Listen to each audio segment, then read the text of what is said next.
Hi, and welcome to What's New with Lean Startup, your go-to source for the latest insights and practical strategies for transforming how your company builds new products and services. I'm Ben Hafele, CEO here at the Lean Startup Company, and in this series, we dive deep into the Lean Startup, exploring how to apply it effectively in today's dynamic business landscape. In each episode, we'll break down crucial concepts, share real-world examples, and provide actionable advice. So whether you're a product leader, a corporate innovator, or a technology executive, you'll find valuable takeaways in every episode. If you enjoyed this episode, please subscribe to our channel for more expert insights. Don't forget to like, share, and leave a comment below, and we'd love to hear from you and answer your questions. All right, welcome to the next episode of What's New with Lean Startup. I'm Jonathan Bertfield, Senior Director at Lean Startup Co. And I'm Ben Hafele, CEO here at the Lean Startup Co. And today we're going to talk about teams. I'm really excited to get into this topic. It's a big one for us. Every time we interact with companies and the people inside those companies, understanding the dynamics of teams, how they fit into the Lean Startup framework, and really thinking about what are the watch outs, what are the key challenges that we've seen as it relates to putting teams together and really getting the most out of them over the course of the work that they do. So, Ben, you want to just talk about the overall framework, and then we'll dig in. All right, thanks, Jonathan. So in our first episode in this series, we talked about the 6 elements of the full Lean Startup framework. And then in the last episode, episode 2, we talked specifically about governance. Today, we're going to talk about teams, which is in this framework, who does the work. So let's go ahead and kick it off.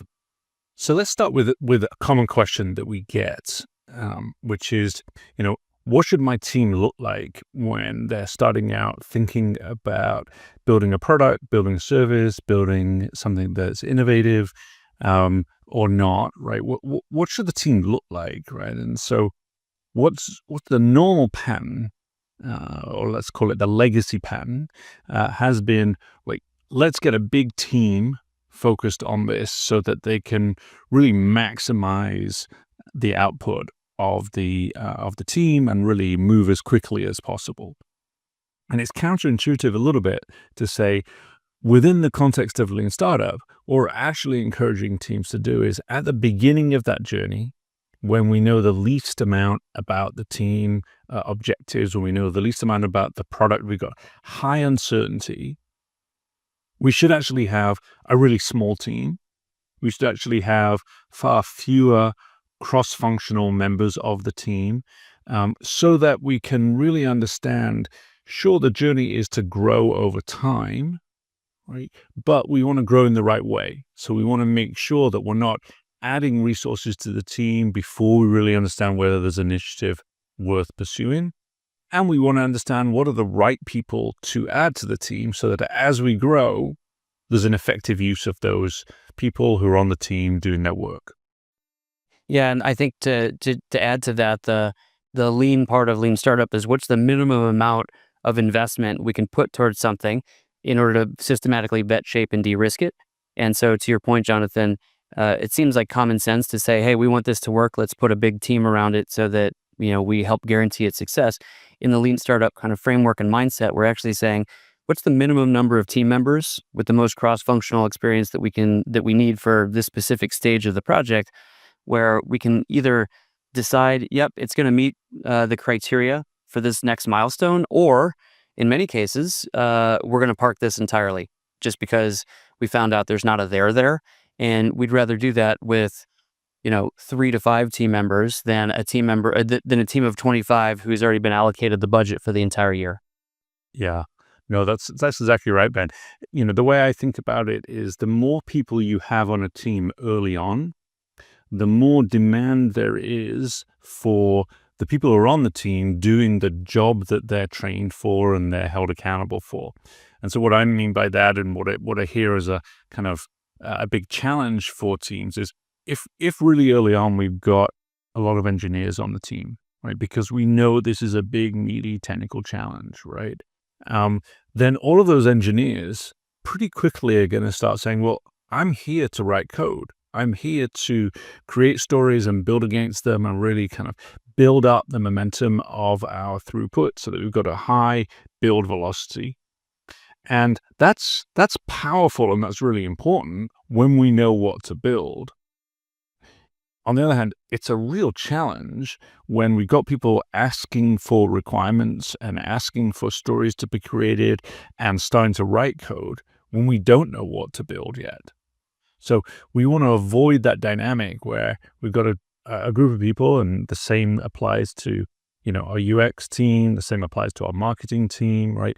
If we don't know what interfaces to build, if we don't know what it is that we're going to market, then we're essentially setting those individuals, those people up for a lot of wasted effort. Okay, so we've talked about kind of small cross-functional teams. Let's talk about how to actually staff those teams. So there's really four main ways of getting the human resources you need behind this type of work. So the first one is building your own team that does this kind of work full time, right? So you've got we've worked with clients that have anywhere from 3 to 100 people that just do this work all the time. This is what they do. They run, build, measure, learn to try to get through the milestones on strategically aligned projects and report out to a governing body.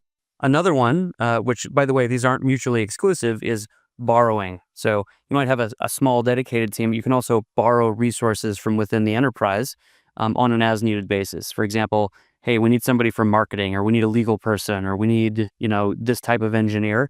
And you pull those people in as needed, borrowing from the rest of the enterprise, even though they don't report to the innovation or the R&D or the product unit. Another one, which is maybe a little less common, but we have seen work, is buying the resources. So working with a network of third parties who are out running build, measure, learn loops on behalf of the enterprise. There's advantages and disadvantages of that, right?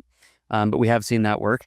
And then another one, which is a little bit different from like who does the work, but it's another way entirely, which is acquiring, right? So investing in a startup, acquiring a startup, maybe even doing a partnership with a university or a JV with another company to kind of bring in the resources that you need in order to get the work done in the framework. Jonathan, what are your thoughts on that? Yeah, well, the key here for me is whatever's going to work, right? Like we don't want to be in a situation where we've got clarity on a strategy, we've got clarity on budget, and we're kind of stuck because the way of operating that we have is like a huge constraint, right? So the most common that I've seen has been that blend, right? Where we're able to get some internal subject matter expertise and we're able to bring in external resources to supplement that, right? Because we just don't quite have the roles necessary, either because of experience. We don't have people who have built those interfaces or built the prototypes or, really interacted with customers. So let's supplement the team with those kind of specific resources so that we can move forward aggressively. And so if we get to an opportunity where we really understand the dynamics, the opportunity, the possibilities of that initiative, we can then say, all right, let's change the way we're doing this because it's actually way more expensive for us to have third-party contractors doing this work. That kind of flexibility is really powerful because the team can then move forward much more aggressively. I think with the JV, and also I'd add kind of the studio, venture studio partnerships that are out there and been really interesting for us to observe anyway. Those kinds of things are much more strategic and demand a longer term view. It's harder to kind of switch that on, right? You've really got to think about it from a multi-year budget perspective.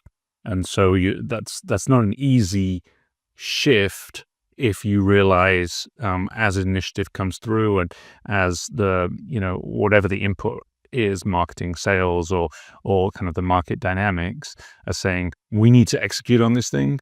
It's the fastest way is to take an existing team, redeploy them, or take a partial team and supplement them. And I think there's advantages and disadvantages in terms of speed, and cost, like you mentioned. I think another factor is how much of the learning is captured internally. And so I would say one of the disadvantages that we've seen with hiring external kind of third parties to do the research is you don't have people inside your company who have kind of been there during the interviews, during the experiments to kind of tell the story, to the downstream partners that maybe you're going to hand off to. And that tends to promote kind of handoff friction when you just kind of getting a report from outside and you're like, okay, it says, the experiment said this, so I guess we should do that. There's a lot of second guessing when it's that impersonal.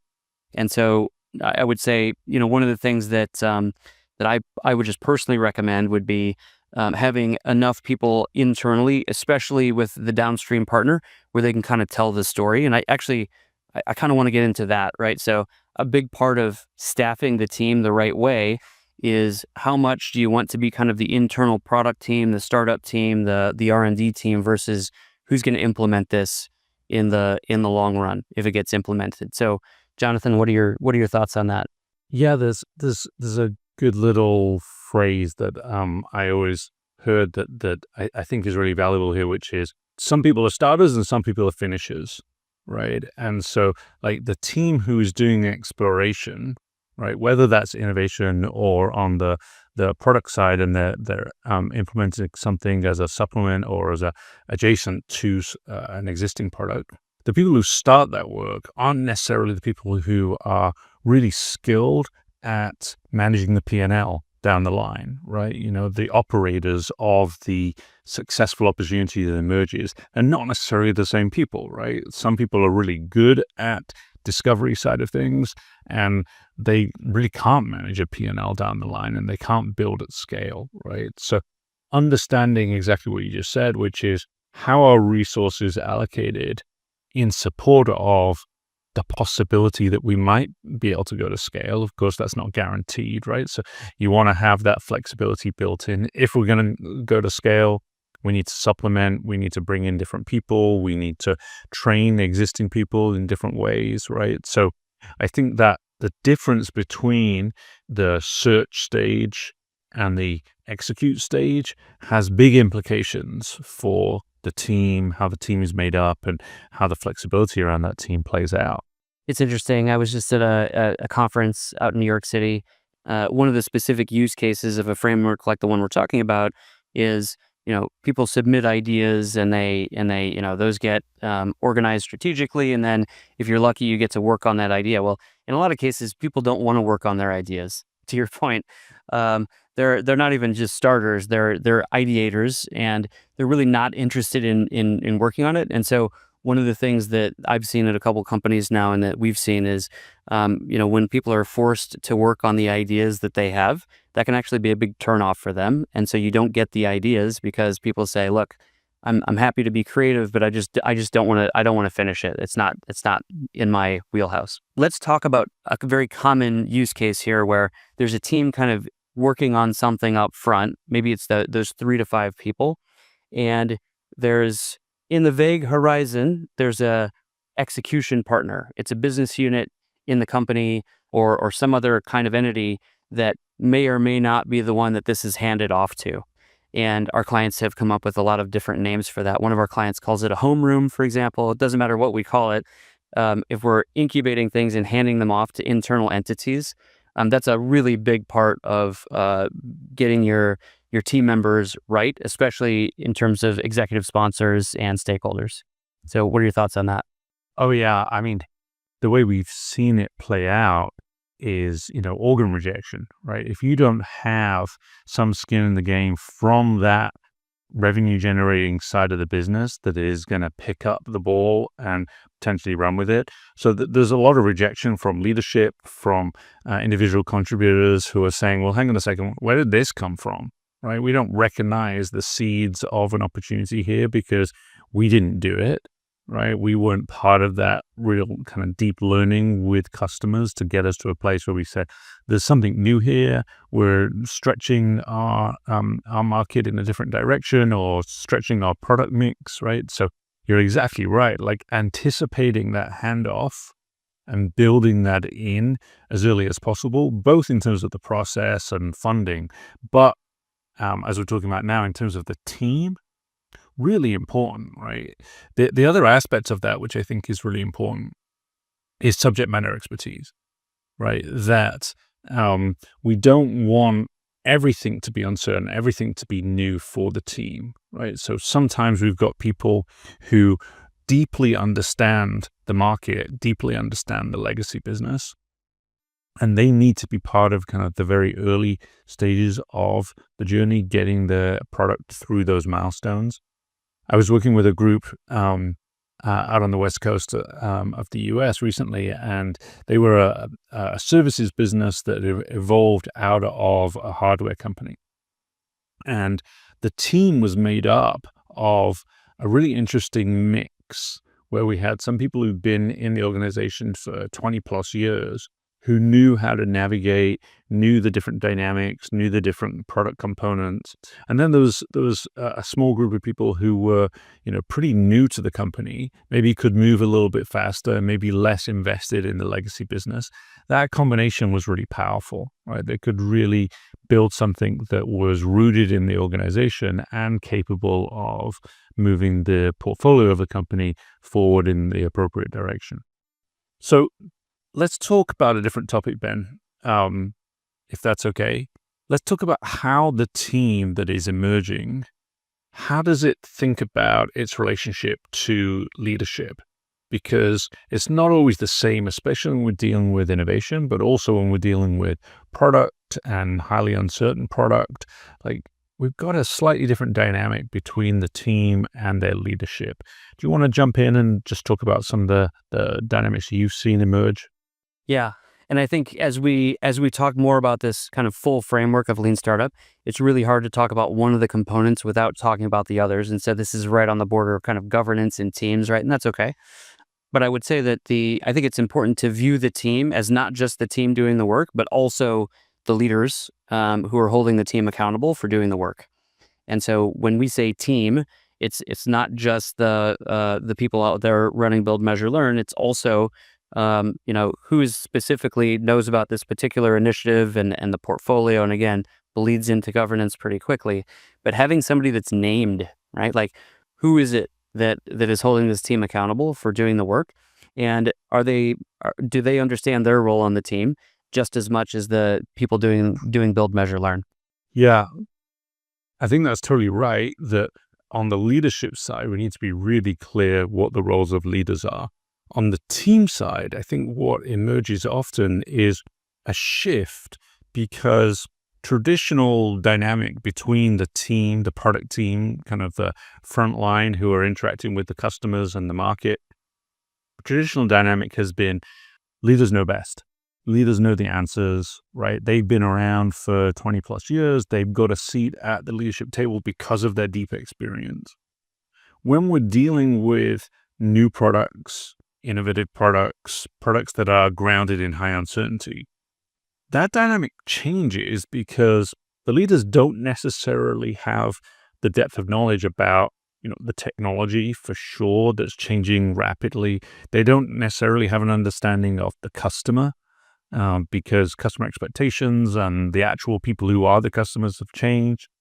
And they also don't have an understanding of the market dynamics, right, that are driving the interaction between the customer, the technology, and the product. So we've got a different dynamic where the team has to be able to tell a story to leaders, and those leaders have to shift their role from knowing the answers to asking the right questions. And you're right in terms of the blending. We're going to talk about this when we get into milestones and how those questions from leaders are structured. But from a team perspective, it really demands that they have a different sense of their role when they interact with leaders. They're not just there to say, tell us what to do now. They're there to say to leaders, our recommendation is, based on our understanding of all the dynamics that we've been talking about, our recommendation is A, B, or C. That's a big shift. And I think it's such an important point. And just as a reminder, Lean Startup is built as a framework for vetting, shaping, and de-risking new businesses and new products under conditions of uncertainty. And so both the teams and the leaders need to understand that the reason we're applying the framework to begin with is we're not exactly sure what we should be building in whatever space we're in. And so to your point, if a leader feels the temptation of being the person in charge and saying, build that destroys the whole ethos of Lean Startup to begin with. So it's all about empowered teams coming back and saying, here's what we've learned from running Build, Measure, Learn.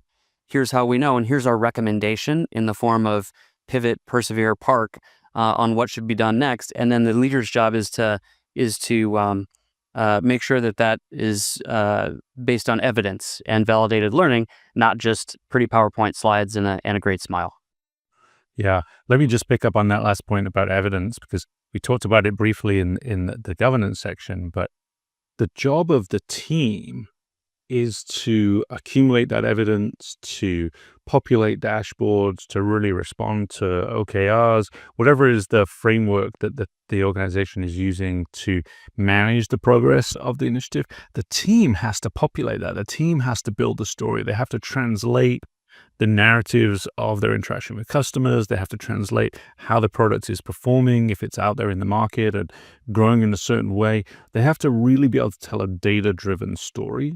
And so their responsibility is to really synthesize the experience they're having and synthesize the way the market is evolving for that particular product into a data story, right? So we work a lot with teams that build dashboards, right? And so those dashboards where they're presenting, leading indicators early in the journey, that's a shift for teams to be able to tell their narrative in terms of data rather than just enthusiasm, rather than just narratives, right? It's got to be something that's grounded in real evidence. And that often takes the form of dashboards, takes the form of real hard data to communicate their recommendation to leaders. So, Jonathan, I wanted to pick up on what we were talking about earlier in regard to handoffs. And so in many cases, we've got kind of a team up front that's either doing product discovery or some early innovation discovery or some early research and development. And if they kind of produce enough evidence to get through the milestones, they're going to start showing that there's a there. And the temptation is to say, let's do all of that work up front. And then if we've really found something that works, let's kind of plop it on the execution partner, who is a internal business unit or some other entity that would be responsible for actually scaling this thing. And so what we've seen time and time again is when you wait too long and just kind of dump it on the execution partner, that really is kind of game off, right? Because they say, I don't know what this is. It's not really strategically aligned. We already have our budget for this year, and it's like, not now. Get out of my office. So one of the things that we've talked about quite a bit is the idea of continuous handoff, which is as you start to progress through those milestones, and if you start to progress through those milestones based on evidence, we recommend pulling in execution partner team members, maybe a little bit more funding, maybe a stakeholder, because you don't want to over-involve the execution partner in the beginning.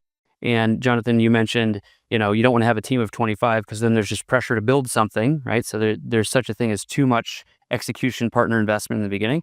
But you want to have a small amount in the beginning. And then if there's a there, you pull in resources from the execution partner so that there's this shared sense of story, a shared sense of identity, a shared sense of ownership over the initiative, which is really important. And I'd say it's one of the top 3 problems that we've seen in innovation and product development is this particular issue. Yeah, I'm a big fan, Ben, of the way you phrase that, continuous handoff, right? Because really another way of thinking about that is it's really managing expectations, right? You don't want to build in surprises into the flow of work that's emerging through the pipeline. And that is relevant whether you're thinking about building a whole business, a new product, or even just a new feature that's going into the backlog for the agile execution team, right? The more you can give a heads up, which is saying, hey, we're working on this thing, right? This is strategically aligned. We all know it's important. So therefore, we're going to do some work on it, and you may get something coming soon, right? So be aware that it's being worked on. If you need more engagement with us in order to kind of be better prepared, let's have that conversation, right? If it's about revenue generating products and you're really thinking about how is this going to fit in, right? So really making sure that the timelines are set up, really making sure that there aren't surprises as you build new products, features, or businesses in the pipeline, so that the other people who are in the mix really can do the best job of catching that ball as it's thrown and running with it. And I would also say it's if an execution partner says, hey, this is really interesting, but I'm not willing to give you a part-time team member who's going to work a day and a half a week on this, that's actually a feature, not a bug. Because if it's not important enough for that level of commitment, they're probably not going to scale the thing to begin with, right? And so it's kind of back to the idea of metered funding. But if an execution partner isn't willing to give you some more people as you kind of progress through the milestones and show evidence that there's a there, then that's a signal that maybe it's not strategically aligned or they're not actually going to scale it. So making sure that the execution partner has the appropriate amount of skin in the game is super important. Yeah, I love that. Let's talk a little bit about that alignment and how we can kind of structure that in a really kind of deliberate way, right? So we've talked about managing expectations. We've talked about continuous handoff, right? Setting that up at the start of the journey rather than playing catch up and hoping to build that in later on in the process, right? So let's talk a little bit about how we've done that in the context of the Lean Startup Framework and how that has translated into some artifacts and really the way that teams are setting themselves up as they begin, then execute, and then hand off their product initiatives.